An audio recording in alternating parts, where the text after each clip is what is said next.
तो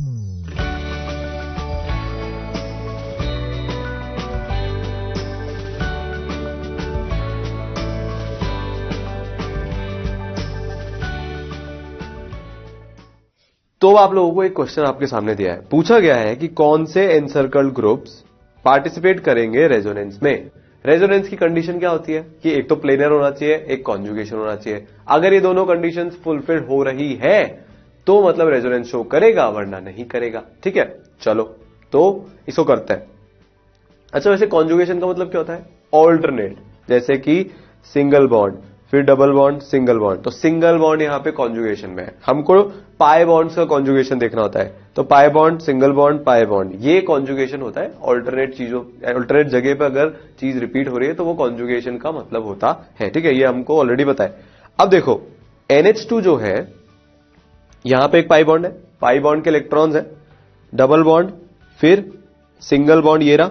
यहां पे लोन पेयर अगर होते या फिर डबल बॉन्ड होता यहां पे, तो वो कॉन्जुगेशन में होते।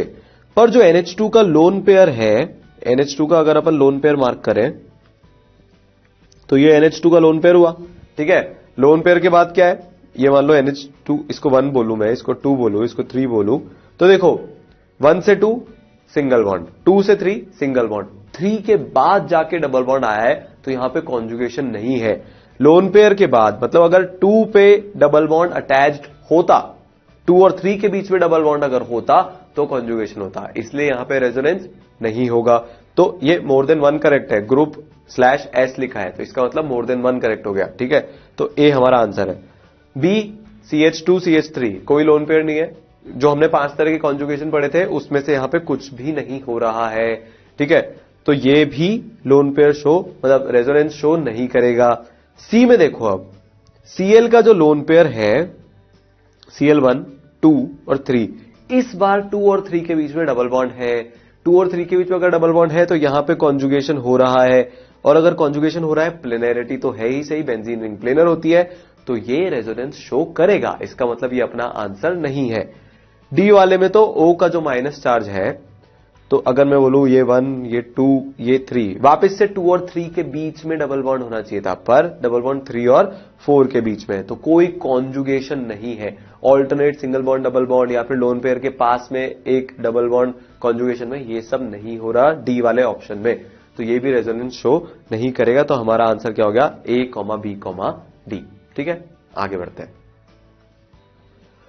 अब एक बहुत इंटरेस्टिंग ऑब्जर्वेशन मेरे को देखने को मिली। वो ऑब्जर्वेशन क्या है? वो ऑब्जर्वेशन है ये कि अगर इस कंपाउंड में, साइक्लोहेक्सीन में, एक मैंने यहां पे डबल बॉन्ड लगा रखा है तो इसका नाम क्या हो जाएगा? साइक्लोहेक्सीन। ठीक है, इस कंपाउंड में मैं अगर हाइड्रोजन को ऐड करूंगा, H2 अगर मैंने ऐड किया, तो फिर वो दोनों हाइड्रोजन जुड़ जाएंगे। मतलब जो मैंने ये H2 ऐड किए थे ये यहां पे जुड़ गए, और ये प्रोसेस एक्सोथर्मिक प्रोसेस होता है, इसमें एनर्जी रिलीज होती है। तो सबसे पहला क्वेश्चन तो यह आता है कि एनर्जी रिलीज क्यों हुई, है ना यार? H2 ऐड किया तो एनर्जी रिलीज हुई, क्यों हुई? मतलब एनर्जी रिलीज होने का मतलब, अगर मैं इसको बोलूं B और इसको बोलूं मैं A, तो B जो है वो A से ज्यादा स्टेबल है, क्योंकि जब हम स्टेबिलिटी की तरफ जाते हैं तब जाके एनर्जी रिलीज होती है। अच्छा, ऐसा क्यों है? देखो A और B में डिफरेंस क्या है? A में तो 2 पाए इलेक्ट्रॉन्स थे, मतलब एक पाए बॉन्ड था। बी में उस पाए बॉन्ड को हटा के हमने सिग्मा बॉन्ड बना दिए। अब आप में से कुछ लोगों को समझ में आ गया होगा, जो पाए बॉन्ड होता है वो पार्शियल ओवरलैपिंग से बना होता है। ठीक है, तो वो वीक बॉन्ड होता है, VBT को याद करेंगे। और जो सिग्मा बॉन्ड होता है वो फुल हेड ऑन ओवरलैपिंग से बना होता है। ठीक है, एकदम टक्कर से ओवरलैपिंग होती है, तो बेटर ओवरलैपिंग होती है। तो सिग्मा बॉन्ड स्ट्रॉन्गर होता है पाए बॉन्ड से। तो हमने यहां पे क्या किया कि हमने पाए बॉन्ड से सिग्मा बॉन्ड बनाया, तो ये ज्यादा स्टेबल हो गया। बी वाला हमारा कंपाउंड मॉलिक्यूल ज्यादा स्टेबल हो गया ए से, तो एनर्जी रिलीज होगी। अब मैं आपके सामने एक और कंपाउंड लाता हूं, वो कंपाउंड है ये। ठीक है, इस पे भी मैं 2H2 मतलब मैं 2H2 के मॉलिक्यूल्स इस पे डालता हूं। तो अब देखो, अब हम जो है पहले तो प्रोडक्ट के बारे में सोचते हैं कि क्या बनेगा। ये वाला पाई बॉन्ड रिप्लेस हो जाएगा, ये वाला पाई बॉन्ड रिप्लेस हो जाएगा, और 4 हाइड्रोजन लग जाएंगे, साइक्लोहेक्सेन बन जाएगा। ठीक है, तो साइक्लोहेक्सेन बन गया। अब आप सोचो एनर्जी के बारे में। एनर्जी रिलीज होएगी कि एनर्जी को गेन करेंगे? एनर्जी देनी पड़ेगी, रिलीज तो होएगी, पाई बॉन्ड से सिग्मा बॉन्ड बना रहे हैं। पर आपको एक डाउट आ जाएगा कि सर, मैंने बोला हाँ, कि सर यहां तो रेजोनेंस हो रहा है ना, और रेजोनेंस तो स्टेबलाइजिंग फैक्टर होता है। बिल्कुल सही पकड़ा आपने, रेजोनेंस स्टेबलाइजिंग फैक्टर होता है। और इसका जवाब मैं पता है किससे निकाल सकता हूं? ये जो मेरा इसमें डेल्टा एच का डेटा आएगा, कितनी हीट इवॉल्व हुई, उससे निकाल सकता हूं। कैसे? जो मेरी डेल्टा एच आई वो आई -55.4।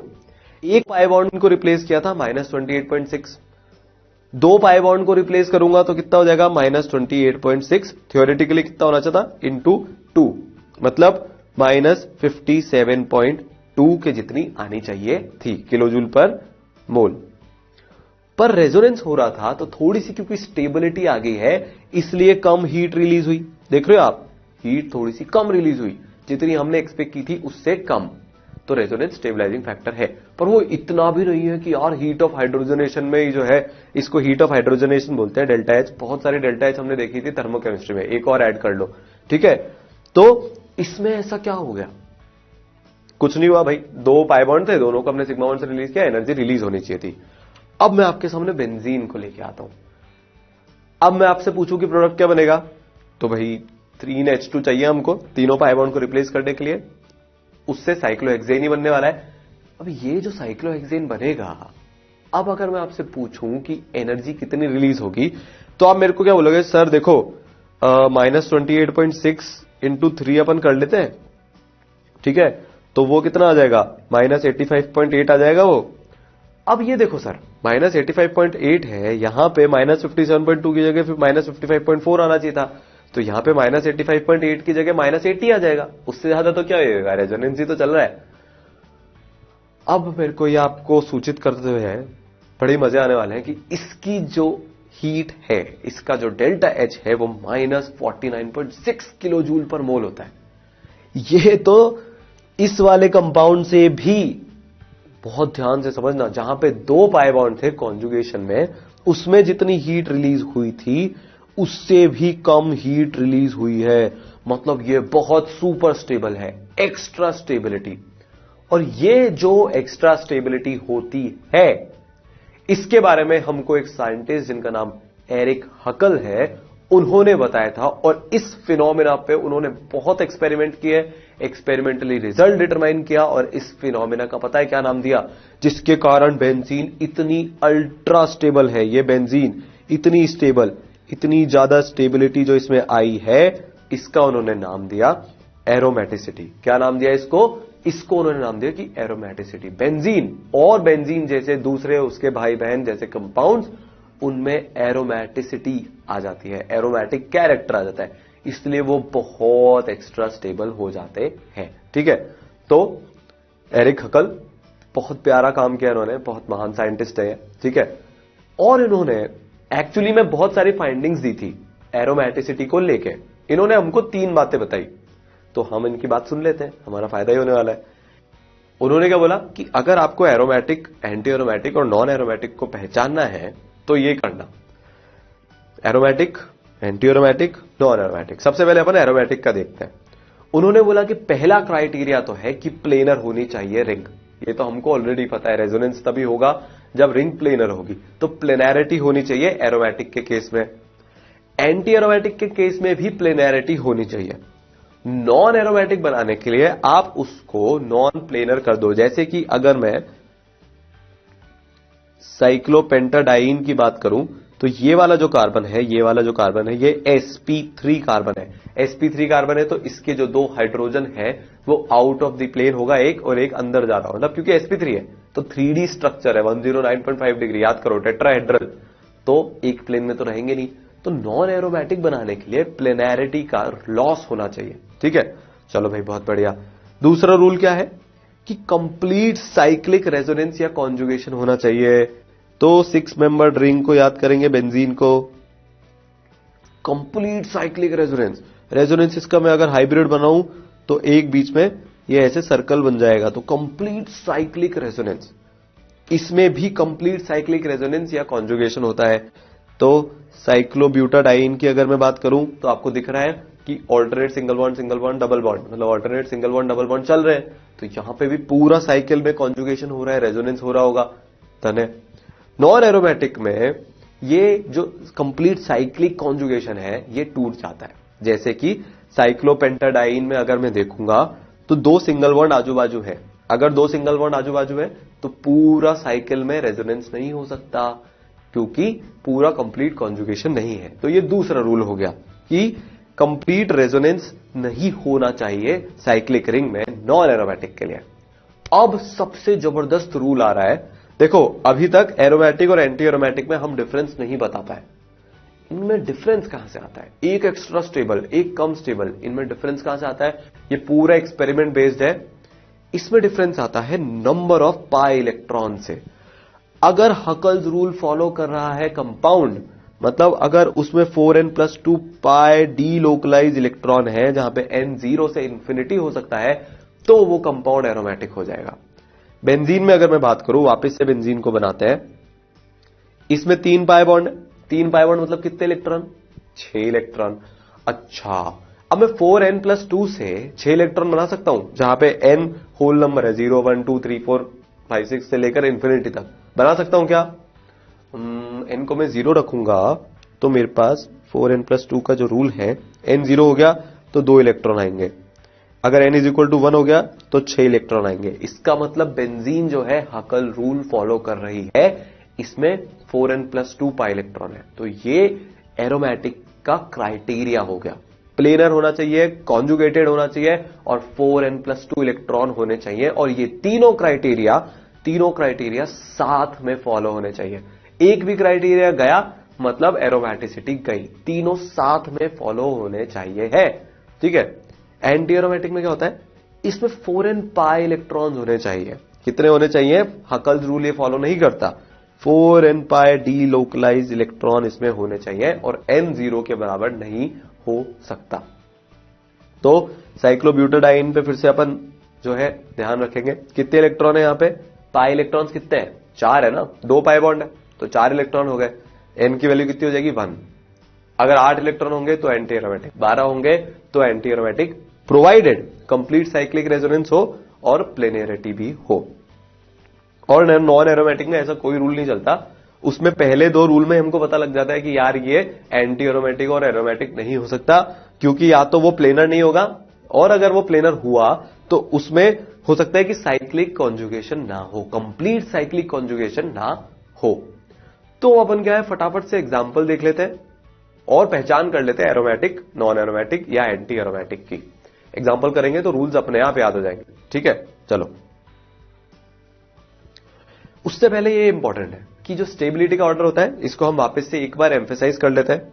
एरोमेटिक सबसे ज्यादा स्टेबल, फिर नॉन एरोमेटिक, फिर एंटी एरोमेटिक। एक्सपेरिमेंटल ऑर्डर है, इसको हमको याद करना ही पड़ेगा। ठीक है, तो aromatic, non aromatic, anti aromatic, aromatic, non aromatic, anti aromatic. याद हो गया? नहीं हुआ तो एक दो बार मन में और दोहरा लेना। ठीक है, तो देखो अब सिर्फ पाई बॉन्ड को ही हम साइक्लिक कॉन्जुगेशन में या फिर पाई इलेक्ट्रॉन में कंसिडर नहीं करते। वो हमने कॉन्जुगेशन देखा था ना 5 तरह का, वो सब का सब एरोमेटिक बना सकता है अगर साइक्लिक कॉन्जुगेशन हुआ तो। लोन पेयर इलेक्ट्रॉन या फिर नेगेटिव चार्ज या फ्री रेडिकल या पाई बॉन्ड इलेक्ट्रॉन, इनको हम कंसिडर कर सकते हैं डी लोकलाइज्ड पाई इलेक्ट्रॉन में।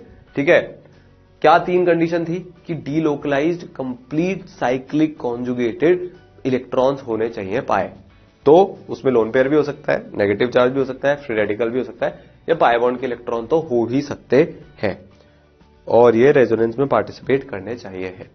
ठीक है, चलो अब एक टेबल मैंने बना दी, आपको मैं एक कंपाउंड दूंगा, उसमें आपको पहले पहचानना है ये साइक्लिक है कि नहीं है, प्लेनर है कि नहीं है, कॉन्जुगेटेड है कि नहीं है, इसमें नंबर ऑफ पाई इलेक्ट्रॉन्स कितने हैं।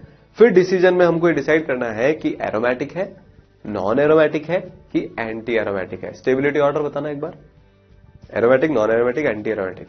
ठीक है, चलो सबसे पहले हमारा ये कंपाउंड है, इसका मैंने आंसर को दे दिया। अब अपन क्रॉस चेक करते हैं कि आंसर जो लिखा है वो सही है कि नहीं है। देखो क्या है ये, इसमें 3 मेंबर्ड रिंग, एक डबल बॉन्ड, साइक्लिक है क्या? बिल्कुल है।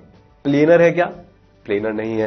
क्योंकि ये वाला कार्बन sp3 कार्बन हो गया है, यहां पे 2 हाइड्रोजन जुड़े हुए होंगे तो 4 बॉन्ड बन गए, तो sp3 हो गया, आउट ऑफ प्लेनर हो गया, तो प्लेनर नहीं है, कॉन्जुगेटेड नहीं है। पाई इलेक्ट्रॉन 2 पाई इलेक्ट्रॉन है, पाई इलेक्ट्रॉन तो इसके हकल रूल के अकॉर्डिंग आ गए, 4n पाई प्लस 2, n की वैल्यू हम 0 रख सकते थे हकल रूल में, तो 2 पाई इलेक्ट्रॉन, पर ये प्लेनर ही नहीं है। प्लेनर होना भी एक क्राइटेरिया है एरोमेटिसिटी का, तो इसीलिए ये नॉन एरोमेटिक आएगा। एक और एग्जांपल करते हैं। अब मैंने क्या किया कि पॉजिटिव चार्ज लगा दिया। अब हमने एक कॉन्जुगेशन देखा था कि पॉजिटिव चार्ज और पाई बॉन्डेड इलेक्ट्रॉन्स ये कॉन्जुगेशन में रह सकते हैं, ये हमारा एक टाइप का कॉन्जुगेशन था। तो इसके सारे आंसर सोचने की कोशिश करते हैं। ये साइक्लिक है, प्लेनर है, क्यों? क्योंकि अब ये वाला जो कार्बन है जिसके पे पॉजिटिव चार्ज है ये sp2 हाइब्रिडाइज हो गया है, कार्बोकेटायन sp2 हाइब्रिडाइज होता है, ये हमने देखा था, ये हमको पता है, तो ये प्लेनर भी है। कॉन्जुगेटेड है क्या? पाई बॉन्ड और प्लस, ये कॉन्जुगेशन में है। पाई इलेक्ट्रॉन कितने हैं? सिर्फ इस पाई बॉन्ड में 2 इलेक्ट्रॉन है, तो total electron 2, 4n pi plus 2 n 0, तो 2 पाई इलेक्ट्रॉन, इसका मतलब ये एरोमेटिक हो गया। तो हमने क्या देखा कि ये एरोमेटिक हो गया है। ठीक है, अगला एग्जांपल है ये। अब 3 मेंबर्ड रिंग जिसमें डबल बॉन्ड है उसके ऊपर एक माइनस चार्ज आ चुका है। ये वाले माइनस चार्ज आने से अब रिंग एरोमेटिक होगी कि नॉन एरोमेटिक होगी कि एंटीमेटिक होगी, ये आपको पता लगाना है, ये एग्जांपल आपको करना है।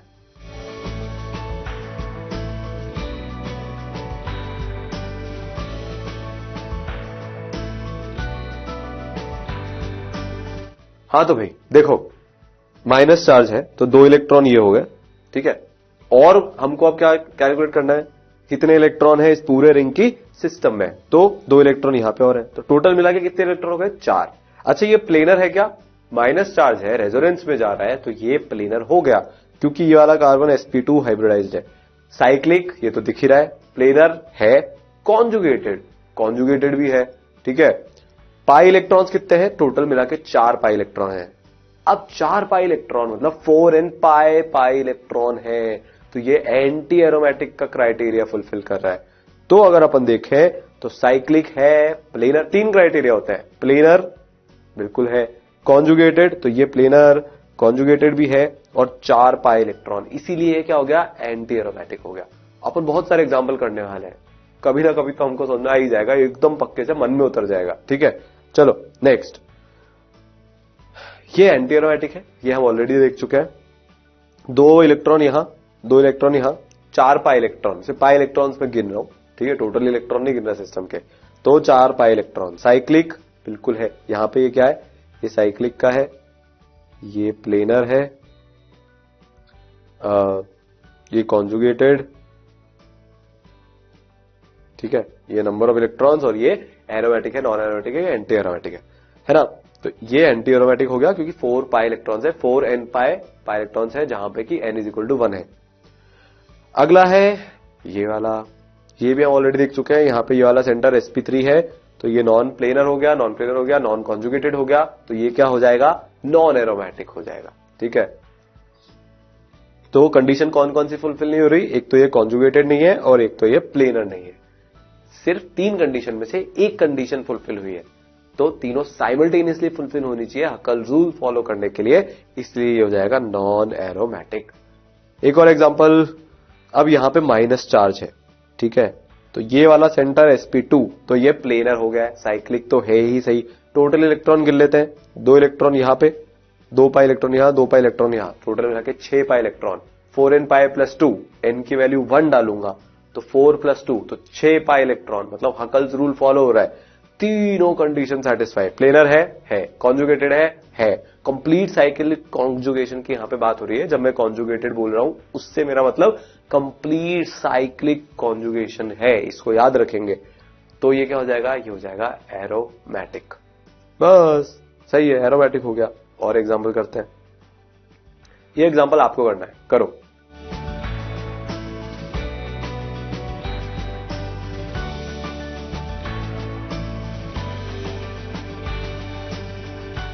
हाँ तो क्या आंसर आया? मोस्टली लोगों का ये आंसर सही आ गया होगा। देखो, क्या ये रिंग साइक्लिक है? ये बिल्कुल साइक्लिक है, दिख रहा है। क्या ये रिंग प्लेनर है? बिल्कुल प्लेनर है। sp2 hybrid carbon, sp2 hybrid carbon, बाकी सब तो sp2 है ही क्योंकि डबल बॉन्ड से जुड़े हुए हैं, तो प्लेनर है। सो प्लेनर पे भी हमने टिक लगा लिया। क्या कॉन्जुगेटेड है? क्या सोचो जरा, कॉन्जुगेटेड भी है, ठीक है। Double bond single bond, double bond single bond, double bond single bond, charge है इस पे भी चार्ज है। तो ये पूरा का पूरा कॉन्जुगेटेड सिस्टम है, सब कनेक्टेड है, इलेक्ट्रॉन्स हर जगह घूम सकते हैं। टोटल नंबर ऑफ इलेक्ट्रॉन्स कितने हैं? 6, 4n⁻+2, n = 1, तो टोटल इलेक्ट्रॉन 6। तो ये एरोमेटिक हो गया। अब अपन क्या करते हैं, इसी रिंग में अगर मैं दोनों माइनस जोड़ दूंगा तो आपको दिख रहा है कि ये एरोमेटिक हो जाएगा। कैसे एरोमेटिक हो जाएगा? 2 इलेक्ट्रॉन यहां, 2 इलेक्ट्रॉन यहां और 6 इलेक्ट्रॉन रिंग में पाई बॉन्ड के जो घूम रहे हैं। टोटल इलेक्ट्रॉन कितने हो गए? 10, 4n⁻+2, n की वैल्यू 2 + 2, तो 8 + 2 10। प्लेनर है, sp2 है सारे कार्बन, ठीक है। साइक्लिक कॉन्जुगेशन एक्सटेंडेड वो भी है, बस। तो इसका आंसर भी हो जाएगा एरोमेटिक। और एग्जांपल करते हैं। अब ये वाला एग्जांपल है, ये हीट्रोसाइक्लिक कंपाउंड आ गया। अभी तक सब होमोसाइक्लिक आ रहे थे, कार्बन की साइकिल बनी हुई थी, अब हीट्रोसाइक्लिक कंपाउंड यहां पे आ गया। इसका आपको अब जवाब देना है कि ये एरोमेटिक है कि एंटी एरोमेटिक है कि नॉन एरोमेटिक। और इसका जवाब देने के लिए हमने 5 तरह के कॉन्जुगेशन पढ़े थे, उनको एक बार दिमाग में रखना, तो ये आपको आंसर इसका मिलता चला जाएगा। ठीक है, करो।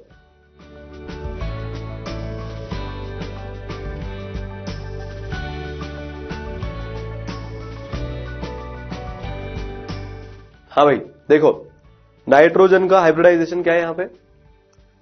Number of lone pairs plus number of sigma bond. 1 sigma bond, 2 sigma bond, 3 sigma bond और ये चौथा lone pair. Sir sp3 hybridize है आउट ऑफ प्लेन? नहीं, ये पहले भी तो कर चुके हैं। अरे भैया, इसका जो लोन पेयर है वो रेजोनेंस में पड़ा हुआ है, रेजोनेंस में पड़ा हुआ है तो फिर वो लोन पेयर कहलाने लायक ही नहीं है, वो तो रिंग में घूम रहा है। तो टोटल बॉन्ड कितने हो गए? 3। तो ये नाइट्रोजन कौन सा हाइब्रिडाइजेशन वाला हो गया? sp2 हाइब्रिड हो गया। तो ये प्लेनर है, पहली कंडीशन सेटिस्फाइड। पूरी रिंग में कॉन्जुगेशन हो रहा है क्या? पूरी रिंग में कॉन्जुगेशन हो रहा है। कैसे? ये लोन पेयर इधर गिर सकता है तो ये वाला पाई बॉन्ड उधर गिरेगा, इसके चक्कर में वाला पाई बॉन्ड इधर गिरेगा, वापस से हम घूम घुमा के नाइट्रोजन पे आ गए। तो ये पूरा का पूरा कॉन्जुगेशन है। Lone pair, single bond, double bond, single bond, double bond, single bond, lone pair. क्या बात है, क्या मस्त चेक हो गया है। ठीक है, और टोटल इलेक्ट्रॉन्स कितने? 2 इलेक्ट्रॉन तो लोन पेयर के प्लस 4 पाई इलेक्ट्रॉन, और लोन पेयर वाले इलेक्ट्रॉन पाई इलेक्ट्रॉन में गिन ही सकते हैं, तो 6 इलेक्ट्रॉन हो गए। सारे कंडीशंस फुलफिल हो गए यहां पे, बहुत बढ़िया। तो ये एरोमेटिक हो चुका है। ठीक है, एक और ले लेते हैं। अब ये जो बी है ये बोरोन है, इसमें निकालना जरा कि एरोमेटिक है, नॉन एरोमेटिक है, एंटी एरोमेटिक है।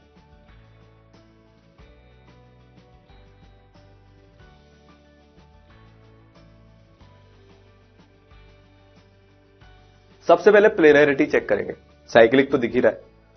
बोरोन जो है 3 सिग्मा बॉन्ड, इसके पास कोई लोन पेयर नहीं है, तो ये sp2 मतलब प्लेन में रहने वाला है। बोरोन वैसे भी प्लेन में ही रहता है जनरली। ठीक है, अब यहां पे कंप्लीट कॉन्जुगेशन है क्या? सवाल तो ये है। Double bond, single bond, double bond, single bond, single bond, conjugation नहीं है सर इसमें, तो ये तो नॉन एरोमेटिक होने वाला है क्योंकि कॉन्जुगेशन की कमी है यहां पे। तो मैं बोलूंगा एकदम गलत है। अरे गलत इसलिए है क्योंकि बोरोन का, अच्छा वापस आपने को थोड़ा सा एक बार डब्बे बनाने ऑर्बिटल वाले बना लेते हैं। बोरोन क्या होता है? 1s2 2s2 2p1। ठीक है, तो ये तो 2s हो गया और ये क्या हो गया? 2p हो गया। s का इलेक्ट्रॉन कूद के किस में जाएगा? p में जाएगा हाइब्रिडाइजेशन करने के लिए। ठीक है, तो s का एक इलेक्ट्रॉन कूद के कहां चला गया? p में चला गया। यहां पे एक वेकेंट ऑर्बिटल है बोरोन के पास, ये ऑलरेडी हमको पता है, बैक बॉन्डिंग में देख चुके हैं, एडक्ट फॉर्मेशन में देख चुके हैं, पता नहीं कहां देख चुके हैं। ठीक है, और अगर नहीं देखा है तो केमिकल बॉन्डिंग में जाके बैक बॉन्डिंग वाला लेक्चर फिर से देखो। ठीक है, चलो। तो यहां पे वेकेंट ऑर्बिटल है। हमने क्या देखा था कि यार एक कॉन्जुगेशन वो भी होता है जहां पे पाई इलेक्ट्रॉन्स और वेकेंट ऑर्बिटल होता है, तो यहां भी कॉन्जुगेशन हो सकता है। अगर यहां पे कॉन्जुगेशन हो सकता है तो प्लेनैरिटी हो गई, कॉन्जुगेशन हो गया, और total number of pi electrons कितने हैं? 2 इलेक्ट्रॉन इसके, 2 इलेक्ट्रॉन इसके, बोरोन के पास कोई इलेक्ट्रॉन है नहीं तो 4 इलेक्ट्रॉन, मतलब 4n पाई इलेक्ट्रॉन मतलब एंटी एरोमेटिक। तो आंसर हो गया एंटी एरोमेटिक। तो थोड़े से और एग्जांपल करते हैं। नेफ्थलीन बॉल्स, तो ये जो नेफ्थलीन होता है, जिसकी ये नेफ्थलीन बॉल्स बनी होती हैं, ये कंपाउंड, ये कौन सा कंपाउंड है? ये कंपाउंड एरोमेटिक है। कैसे? पूरी साइकिल में कॉन्जुगेशन है कि नहीं है? बिल्कुल है। Double bond single bond, double bond single bond, double bond single bond, double bond single bond, double bond single bond, पूरी साइकिल में कॉन्जुगेशन है। ठीक है। वैसे नेफ्थलीन बॉल्स आपने देखी हुई है। हमारे क्या होता है कि कमोड में कहां पे इसको रखते हैं ताकि ये एंटी बैक्टीरियल होती है। एंटी बैक्टीरियल, कीड़ों वीड़ों को दूर रखती है ये। जहां पे भी हमको सफाई चाहिए होती है वहां पे हम नेफ्थलीन बॉल्स डाल देते हैं। ठीक है। जो नेफ्थलीन होता है ये एक एरोमेटिक कंपाउंड होता है। ये थोड़ा सा प्रैक्टिकल एप्लीकेशन वाला एरोमेटिक कंपाउंड हमने देखा। ठीक है। बेंजीन में भी बहुत सारी प्रैक्टिकल एप्लीकेशन होती है, वो तो हम जैसे कंपाउंड को यूज करना चाहे वैसे हो सकता है। ठीक है। और एग्जाम्पल देखते हैं। अब इस वाले एग्जाम्पल में आप मेरे को देख के बताओ कि यार इसमें एरोमेटिक होगा कि एंटी एरोमेटिक होगा कि नॉन एरोमेटिक होगा।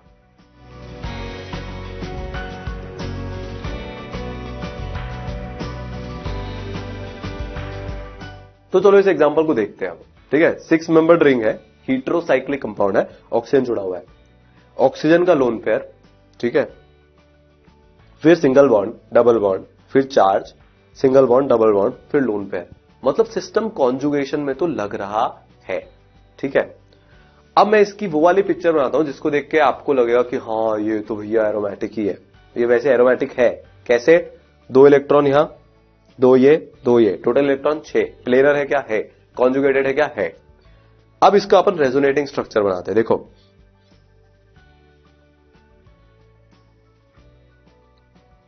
इस वाले लोन पेयर को मैं इधर गिराता हूं तो ये वाला पाई बॉन्ड ऊपर जाएगा, यहां पे बॉन्ड बन जाएगा। तो ये क्या हो गया? ऑक्सीजन पे आ जाएगा प्लस चार्ज, यहां पे बन गया बॉन्ड, और ये अब ये कुछ बेंजीन जैसा दिख रहा है जिसमें बस एक बीच में O+ घुसा हुआ है। तो ये वाला सिस्टम को आप आराम से एरोमेटिक की तरह से पहचान सकते हो।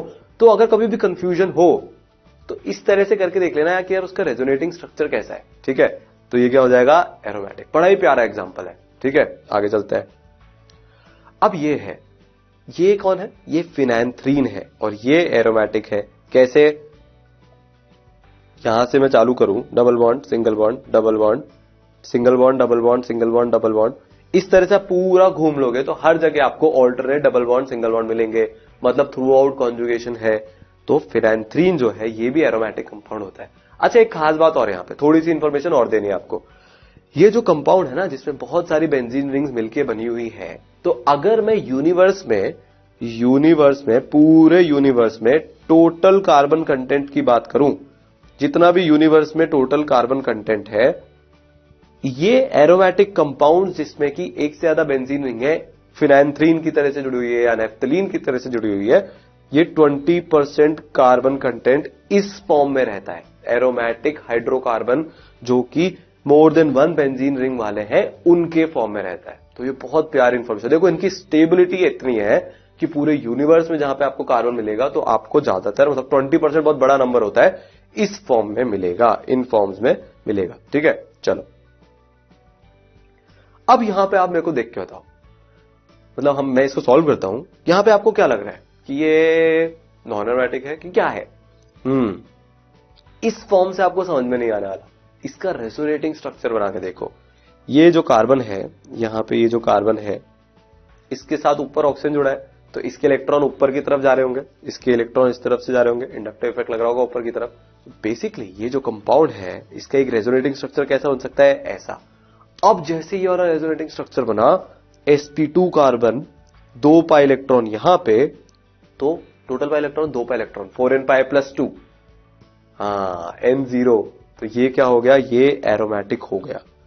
तो ये एक एरोमेटिक कंपाउंड होता है। ये इस तरह से एग्जिस्ट करेगा क्योंकि इसको एरोमेटिक होना है, क्योंकि एरोमेटिक की स्टेबिलिटी ज्यादा होती है। तो अगर आपसे कोई पूछे कि ये कंपाउंड एरोमेटिक है क्या, ये बिल्कुल एरोमेटिक है। ठीक है। ये वाला कंपाउंड एंटी एरोमेटिक है। क्यों एंटी एरोमेटिक है? वापस से ऑक्सीजन तो कार्बन के इलेक्ट्रॉन खींच ही लेगा, यहां पे आ जाएगा माइनस चार्ज, यहां पे आ जाएगा प्लस चार्ज, 4 पाई इलेक्ट्रॉन्स हो जाएंगे फिर इस रिंग में और कंप्लीट साइक्लिक कॉन्जुगेशन हो जाएगा, मतलब एंटी एरोमेटिक ये हो जाएगा।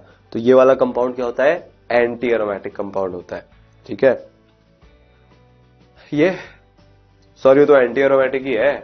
4n पाई इलेक्ट्रॉन्स दिख रहे हैं मेरे को, कॉन्जुगेशन दिख रहा है मेरे को, मतलब क्या है कि ये तो एंटी एरोमेटिक हो गया क्योंकि 8 पाई इलेक्ट्रॉन है। मैं बोलूंगा नहीं नहीं नहीं, रुको रुको रुको, 8 नंबर रिंग है, फ्लेक्सिबिलिटी बढ़ चुकी है, तो ये एंटी एरोमेटिक कैरेक्टर से बचने के लिए क्या कर सकता है? ये एंटी एरोमेटिक कैरेक्टर से बचने के लिए नॉन प्लेनर हो सकता है, और ये नॉन प्लेनर होके हो जाएगा टब शेप्ड। ठीक है, तो ये टब शेप्ड है, और जैसे ये नॉन प्लेनर हुआ वैसे ही एक कंडीशन फुलफिल नहीं हुई एंटी एरोमेटिसिटी की, तो ये नॉन प्लेनर हो जाएगा। ठीक है, सो नॉन एरोमेटिक हो गया ये। तो इसने आउट ऑफ द प्लेन जाके अपनी बढ़ी हुई फ्लेक्सिबिलिटी का यूज करके एंटी एरोमेटिसिटी से खुद का बचाव कर लिया। इंपॉर्टेंट एग्जांपल है, ये याद रखना है कि ये टब शेप में रहता है।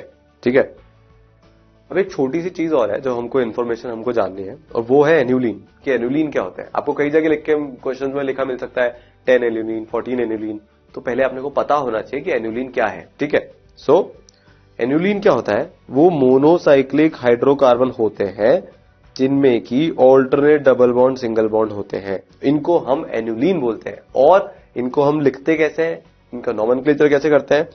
एक्स एन्युलिन की तरह होता है, जहां पे एक्स नंबर ऑफ कार्बन है। एग्जांपल से समझ लेंगे। इंपॉर्टेंट बात यह है कि मोनोसाइक्लिक होना चाहिए, एक ही साइकिल में alternate double bond single bond अगर हो तो हम उसको एक्स एन्युलिन बोलते हैं। सबसे बढ़िया सबसे easy example benzene, 6 member ring है, एक ही रिंग है, टोटल नंबर ऑफ कार्बन कितने हो गए? 6 हो गए। ठीक है, सो 6 कार्बन, इसलिए एक्स की वैल्यू क्या हो गई? 6, और ये 6 एन्युलिन कहलाता है। एरोमेटिक तो होता ही है। तो ये इसमें टोटल नंबर ऑफ कार्बन कितने हैं? 1 2 3 4 8, तो 14 कार्बन है, तो ये कौन सी एन्युलिन हो जाएगी? 14 एन्युलिन। इंपॉर्टेंट बात क्या, alternate double bond single bond है, दिख रहे हैं कि alternate double bond single bond है, तो ये हो जाएगा 14 एन्युलिन। और ये भी एरोमेटिक होता है। कैसे एरोमेटिक होता है? टोटल पाई बॉन्ड कितने हैं? 1 2 3 4 5 6 7, टोटल पाई इलेक्ट्रॉन्स कितने हो गए? 14, 7 इंटू 2 14, और 14 is equal to 4n pi plus 2 होता है, where n is equal to 3। तो ये एक एरोमेटिक कंपाउंड है, प्लेनर भी ये पूरी की पूरी रिंग है। ठीक है, 10 एन्युलिन ये थोड़ी सी स्पेशल है। 10 एन्युलिन तो है, 10 कार्बन तो हमको दिख रहे हैं, पर ये जो है ये नॉन एरोमेटिक होती है। 10 पाई इलेक्ट्रॉन होने के बावजूद भी ये नॉन एरोमेटिक होती है। क्यों? क्योंकि एक क्राइटेरिया फुलफिल ही नहीं कर पाती, प्लेनरिटी का क्राइटेरिया। ये नॉन प्लेनर रिंग है, और इसके नॉन प्लेनर रिंग होने की वजह है ये 2 हाइड्रोजन। अब ये जो 2 हाइड्रोजन है ये आपस में एक दूसरे के पास आ गए तो ये रिपल करता है, रिपल करता है, रिपल करता है, रिपल करता है, रिंग अनस्टेबल हो जाती है, तो अपना शेप डिस्टॉर्ट कर लेती है, प्लेन के बाहर चला जाता है। जैसे ही प्लेन के बाहर जाएगा वैसे ही प्लेनरिटी लॉस हो जाएगी और एरोमेटिसिटी का क्राइटेरिया डिस्यूम हो जाएगा, तो ये क्या हो जाएगा? नॉन एरोमेटिक हो जाएगा। तो 10 एन्युलिन जो है वो नॉन एरोमेटिक होता है। क्यों? क्योंकि स्मॉल साइज है, इस पूरी जगह पे स्मॉल साइज में H रिपल्शन हो जाएंगे, छोटी सी जगह में 2H आ गए, तो ये नॉन प्लेनर। ये एक इसका इंपॉर्टेंट एग्जांपल है।